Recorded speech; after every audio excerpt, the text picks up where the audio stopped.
Reincarnated as a Sword, pouco conhecido pelo seu título em japonês Tensei Shitara Ken Deshita, é um anime que recebeu pouca publicidade, mas fez relativo sucesso nos últimos tempos, contando a história de um homem que reencarna, sim, mais um Isekai, em um mundo de fantasia medieval, olha, dessa vez como uma espada. Se você acompanha o canal já deve saber mais ou menos qual que é a minha opinião sobre esses Isekais genéricos, mas pode ficar surpreso em saber que desse Isekai em específico, eu até que gostei. É claro, ele tem várias das falhas que normalmente a gente encontra em Isekai, mas houveram uns e outros motivos pelo qual ele subiu no meu conceito. A história começa quando um típico japonês trabalhador encontra o terrível fim de sua vida, e desejando do fundo do seu coração ter vivido algo diferente, ele encontra-se nas ruínas de uma masmorra antiga, agora possuindo a forma de uma espada lendária. Ansioso para saber quem será o poderoso guerreiro que irá portá-lo, ele rapidamente se frustra ao perceber que está cercado por um punhado de goblins. Os goblins não conseguem manuseá-lo corretamente, e ele próprio também não gosta das criaturinhas. Durante a confusão,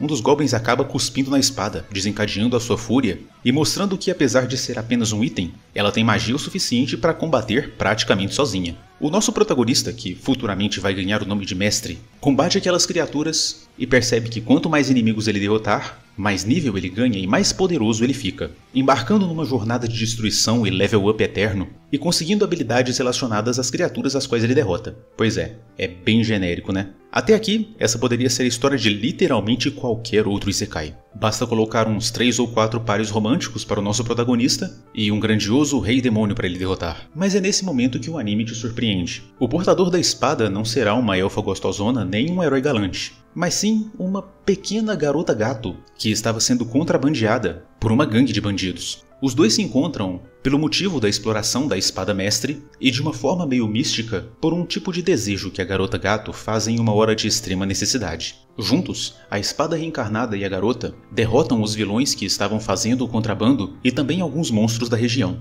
e seguem para a cidade mais próxima para obviamente darem continuidade à sua vida de aventureiro, havendo uma pequena diferença dessa garota gato para outros companheiros de Isekai que você já deve ter visto antes. Eu devo admitir que aquilo que me ganhou no primeiro momento é a ideia que o anime vende que a espécie daquela garota gato, os chamados gatos pretos, possuem uma particularidade nesse mundo de fantasia, que é: eles não são capazes de evoluir como as outras criaturas evoluem, ganhando níveis em suas classes, etc. E eu, como dono de uma gata preta, posso assinar embaixo. É verdade que gatos pretos não evoluem, mas a diferença que realmente faz esse anime se destacar dentre os outros é que é essa garota que dá o nome para a espada de Mestre, solidificando muito bem qual que é a relação entre os dois. A relação entre um mestre e um aprendiz. Enquanto a obra vai se desenvolvendo, você vai começando a notar um pouco mais de potencial na sua narrativa. Existem diversos outros personagens até bastante interessantes que aparecem na obra, mas talvez pelo fato do personagem ser uma espada e não uma pessoa, não rola aquele romance serial forçado. Dessa maneira, os personagens secundários eles têm mais personalidade e mais coisas a apresentar para o enredo do que: olha, este vilão não gosta do protagonista,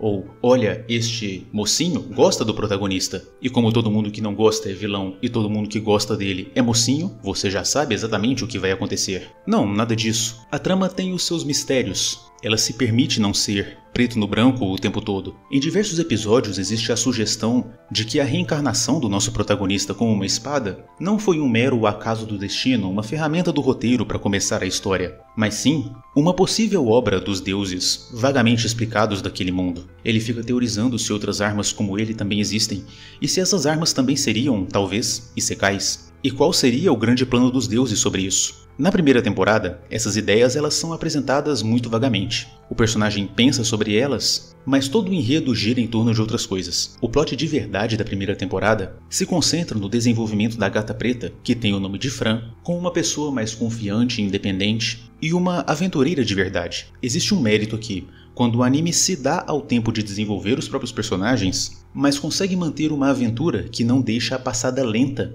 e desinteressante no processo. É algo que esse anime faz muito bem. A história de maneira geral é fácil de entender, mas ela ainda assim é intrigante o suficiente para te fisgar. As lutas são boas, principalmente quando comparadas a outros isekais que não têm uma verba tão grande assim, e embora o nosso personagem principal ainda caia naquele velho clichê de ter 200 habilidades mas usar no máximo 5 ou 6, ele combina e aprende e usa essas habilidades de um jeito interessante o bastante para as coisas não ficarem repetitivas. É claro, apesar dos seus elogios, o anime também tem as suas falhas. Muitas vezes o protagonista parece overpower simplesmente porque ele tem que ser overpower. Fazer hoje um isekai no qual o protagonista não seja overpower parece ser algum tipo de crime contra a humanidade. Mas ainda assim, a narrativa precisa de tensão. E como você vai criar tensão se nenhuma das criaturas do mundo é páreo para o seu protagonista? Bom, você precisa colocar outros protagonistas em risco. Ou fazer com que o relacionamento do seu personagem principal com esses protagonistas esteja em risco. O anime até que faz isso bem, mas você não consegue deixar de se perguntar, poxa, por que não dá pro personagem um desenvolvimento mais gradual, talvez junto com a Fran,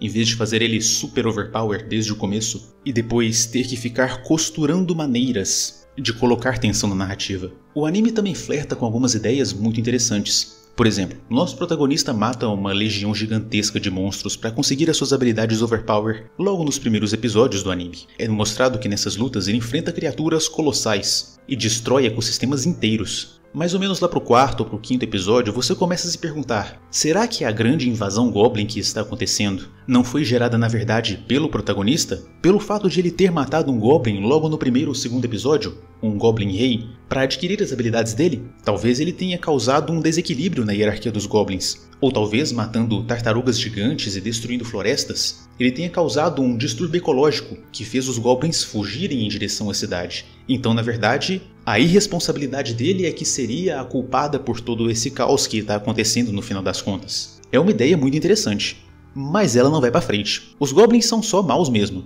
Toda matança em cima deles é justificada. E toda aquela destruição que o nosso personagem principal faz nos primeiros episódios acaba ficando meio sem consequência. Outra ideia que o anime dá uma flertadinha, mas não leva pra frente, é que o personagem cita que, agora que ele é uma espada, ele não se sente exatamente da mesma maneira que ele se sentia quando era humano. Essa ideia é muito bem aproveitada no anime Overlord, onde o personagem principal, o Ainz, embora fosse um sujeito normal quando era um humano vivo, etc., agora que ele reencarna ou fica preso no corpo de um morto-vivo, a personalidade dele se altera. Sendo um morto-vivo, ele não é mais uma criatura exatamente viva. E por causa disso, ele não é tão capaz de demonstrar empatia quanto ele era quando era um humano de verdade. E esse é talvez o principal ingrediente que faz o Ainz ter um ar bastante vilanesco. Apesar da sua mente ser majoritariamente humana, o corpo de morto-vivo influencia a mente dele, fazendo com que algumas emoções sejam mais intensas e outras não existam. Seria natural pensar que uma coisa semelhante iria acontecer se o indivíduo reencarnasse como um item mágico, uma espada. Ele provavelmente não teria interesse nem apetite por comida. Emoções como vergonha ou ansiedade talvez não fossem tão intensas para ele. Mas nesse isekai, esse não é o caso. O personagem até comenta que ele não se sente como ele se sentia antes, mas você nunca sabe exatamente no que dá esse comentário, já que ele demonstra uma gama de emoções e comportamentos que seriam bastante naturais para um ser humano em um contexto de jogo, de fantasia medieval, que é aquele no qual ele está inserido. Se esses elementos fossem aproveitados, o anime poderia ser excelente, mas eles acabam ficando para trás. Então, Reencarnado como uma Espada é no máximo um anime bom, algo entre 8 de 10 ou 7 de 10. E ele consegue uma nota alta, em grande parte, não pelo fato de se destacar ou de ser uma história mirabolante e incrível, mas pelo fato que ele é um anime que contém poucos erros, poucos furos de roteiro, poucos romances desnecessários, cenas de piadinha ou personagens rasos. Você tem pouco disso por aqui. Você já ouviu falar que o melhor jeito de fazer alguma coisa é do jeito simples? Que poucas coisas são tão boas quanto algo simples, porém bem feito? Foi o que eu senti vendo esse anime. Ele é simples, porém bem feito. Ele poderia tentar ser algo mais do que um isekai genérico, mas ele se intimida, não tenta ser isso. Porém, como um isekai genérico, ele cai como uma luva. Não tem aquele ar flagrante de Power Fantasy, onde o personagem overpower vai derrotar tudo e todos sem nenhum problema, porque ele é fodão, e várias menininhas vão se apaixonar por ele, e os reis e a nobreza são completamente incompetentes, porque ele, como um assalariado médio japonês, que está nesse mundo há nem mesmo um ano, já sabe muito mais sobre todas as coisas do que as pessoas que nasceram e cresceram e aprenderam sobre esse mundo. O anime não cai nesses erros que são clássicos para praticamente todo isekai cair. E ao conseguir evitar esse tipo de armadilha, ele acaba se tornando algo gostosinho de assistir. A sua animação, inclusive, é até bem feitinha e coopera com isso. Entenda, ela não é espetacular. Tem alguns momentos de CGI forçado, mas vai ser difícil você encontrar algum momento onde o anime seja feio, tipo, feio horroroso mesmo. A animação passa aquele ar de ter sido feito por um